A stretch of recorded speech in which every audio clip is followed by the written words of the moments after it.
लोकशक्ती news, नातं विश्वासाचं। 16 डिसेंबर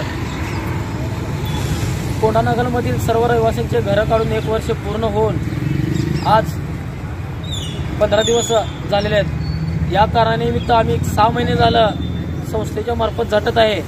याकडे आयुक्त साहेबांचं लक्ष नाही। आयुक्त साहेबांनी यावर कुठली प्रतिक्रिया उत्तर दिले नाहीत ना त्या ठिकाणी येऊन समक्ष पूर्ण एरियाला भेट दिलेली नाही। त्या धर्तीवर महानगरपालिकेमधले लोकप्रिय नगरसेवक राजकुमार हंचाटे यांच्याशी आमचा संपर्कही नसून त्याने एक माणुसकीच्या नात्याने जनरल बोर्डामध्ये हे ठराव मंजूर करण्यात आला।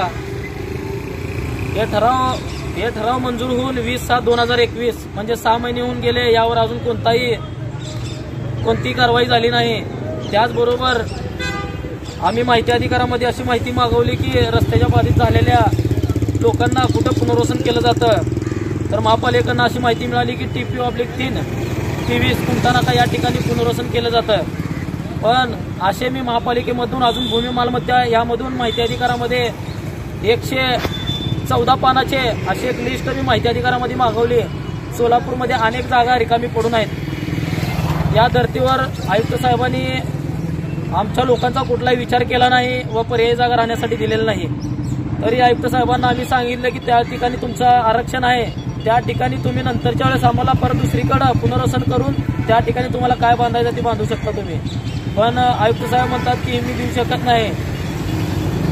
तरी आम्ही आज राष्ट्रीय महामार्गाच्या अधिकाऱ्याला या ठिकाणी घेऊन येऊन साहेबाशी आणि आमची मीटिंग झाल्यानंतर साहेब म्हणतात देऊ शकत नाही। पण आम्ही नाही का हे जनरल बोर्डामधला ठराव दाखवण्यात आला।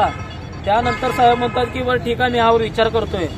आता साहेबांना आमचं एकच म्हणणं आहे की तुम्हाला जनरल बोर्डामध्ये हे आमचे विषय मांडलेले आहेत, त्याच्यावर तर तुम्हाला सही करून आम्हाला पर्यायी जागा तर द्यावं लागणार, कारण आम्ही पहिल्या देशाचे नागरिक आहेत। जसे संविधानानं एकमताचा जसा अधिकार दिलेला आहे तसा आम्हाला भारतामध्ये राहण्याचाही अधिकार आहे आणि तसेच आम्ही सोलापूरमधले रहिवासी आहे। तरी आयुक्त साहेबांनी त्वरित या गोष्टीचा लवकरात लवकर विचार करून याची सही देऊन आम्हाला पर्यायी जागा कुंटानाका या ठिकाणी आमचं पुनर्वसन केलं जावं, कारण रस्त्याच्या बाधित झालेल्या लोकांना त्या ठिकाणी पुनर्वसन केलं जाते, त्या ठिकाणी आमचं पुनर्वसन केलं जावं। अन्यथा आज तीव्र असे आंदोलन या गेटला असे करण्यात येईल, आमचा जीव जरी गेला तरी चालेल हे आंदोलन, या ठिकाणी आम्ही उठणार नाही। कायमचं या ठिकाणी आमचा जीव जरी गेला तर आम्ही विष खाऊन या गेटपाशी बसू, पण आयुक्त साहेबांना खाली जाऊ देणार नाही आणि वरी जाऊ देणार नाही। याची नोंद महापालिकेच्या आयुक्त साहेबांनी त्वरित लवकरात लवकर घ्यावी।